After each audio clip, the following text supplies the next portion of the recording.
Mėly bičiuliai, mes lietuviškai šnekamės. Mano pristatymas bus daug trumpesnis negu Ronaldo pristatymas. Sunku būti nepopuliariam. Aš manau, pirmiausia, čia tik kalbėjęs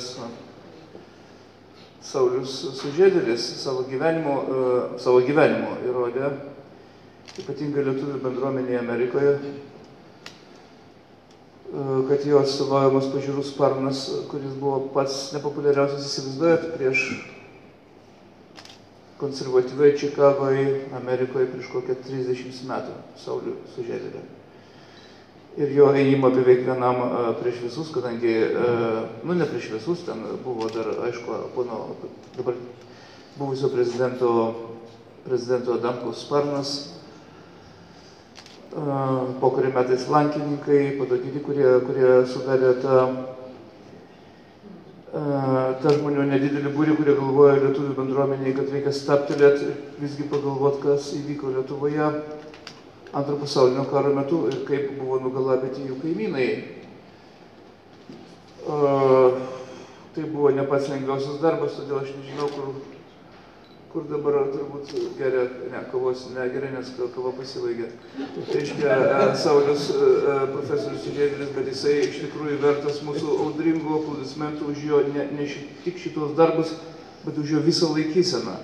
Ypatingą laikyseną komisijoje. Todėl man čia yra proga kalbėti apie profesorių Sužiedėlį kaip komisijos vieną iš pagrindinių palaikytų, ypatingai per labai sunkų laikotarpį, kada komisijai vienas iš Izraelio istorikų buvo Respublikos laikraštėlio apkaltintas, vartoja žodį laikraštėlis, apkaltintas Icchakas Aradas, kažkokiais 70 metais jis atspausdino savo atsiminimuose tai, kai jis matė, kaip Baltarusijoje, ten Lietuvos Baltarusijos Rubežiaus buvo nugalabyti nekalti žmonės iš to partizanų būrio, raudono partizanų būrio, kuris būdamas 15-16 metų, bėgdamas iš geto, aptiko miške.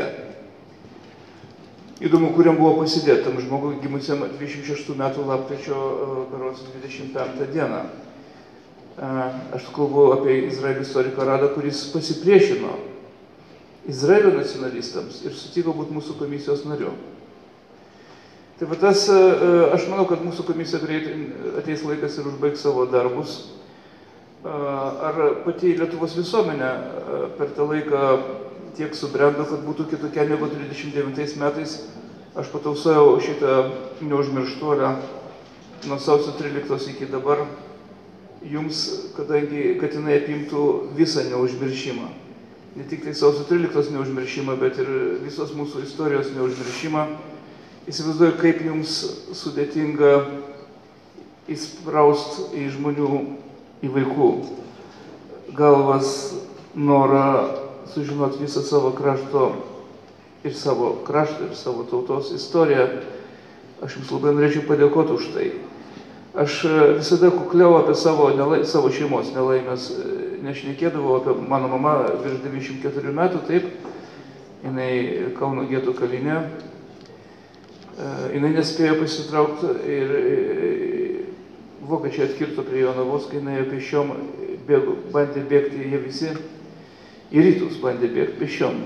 Pasakė, kad Jonavoje pogromai ir jinai grįžo į Kauną, baigusi lietuvių mokyklą, nežinojo, kodėl jie suėmė, kodėl nugrūdo į getą, kodėl išvarė iš buto, o po to jinai 3 metus matė prieš savo akis žudynes. Ir tik iš jos apkabinimų, labai stipriu aš suprasdavau, iš jos labai stipraus apkabinimo. Ir mane per stipriai laikė, būnant man mažu, aš supratau, kad kažkas buvo prieš tai. Per stipriai laikė. Aš iš tos skausmas, kad mama, paleis, ką tu darai. Ji labai bijodavo mane praras, kadangi, kaip aš vėliau supratau, matė labai daug vaikų, kurie būdavo jau Vokietijoje lageriuose atimami iš mamų ir vedami į dujų kameras mano motinos koncentracijos stovykloje.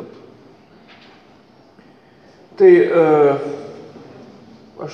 aš dar vieną vaizdą noriu jums papasakot.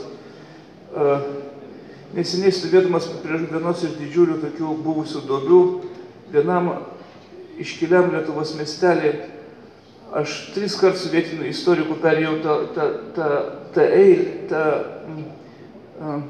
atkarpą, ar tą atkarpą, kiek žmonių stovėjo prie tos duobės. Ant tokio kažkokio kalniuko apžėlusio medeliais. Tai ta atkarpa buvo virš 2 kilometrų. Jūs įsivaizduojat?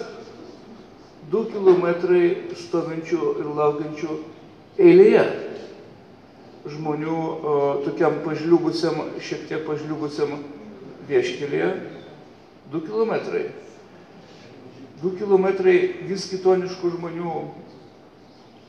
Ką jums piešti? Jūs esate pakankamai jūs jau žinote, apie ką šneka. Todėl aš noriu pasakyti,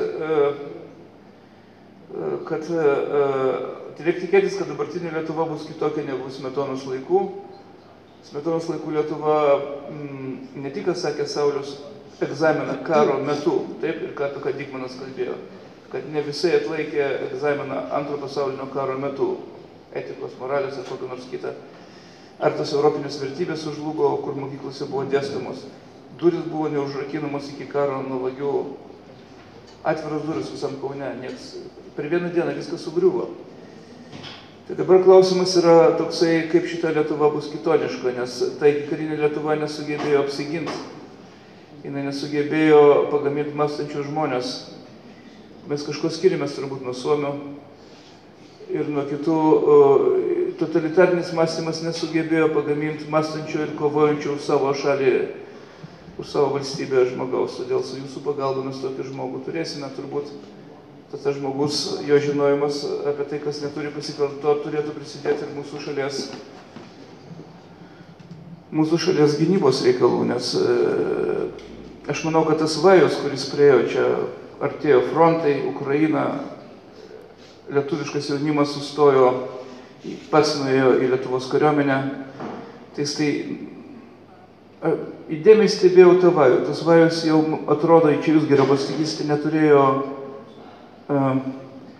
šito garo, tokio vienaženklio tautininkiško garo, apie kurį kalbėjo savo pastabose profesorius Sužiedėlis. Jis jau buvo kitoks. Noras apginti Lietuvą buvo kitoks negu noras apginti Lietuvą 39 metais dabar. Mums labai svarbu, kad mūsų sąmoningumas būtų, kad mūsų pamoka iš karinės Lietuvos, kuri taip lengvai sugriuvo, būtų kitoks, būtų pripildytas naujo labai gilaus turinio ir gilaus apmąstymo tarp vaikų. Tai aš tikiuosi, kad šiek tiek ištuštėjus provincijai jaučiuos kaltas, kad tiek daug žmonių išvažiavo iš Lietuvos, ypatingai jaunimo, jūs visgi sugebėsite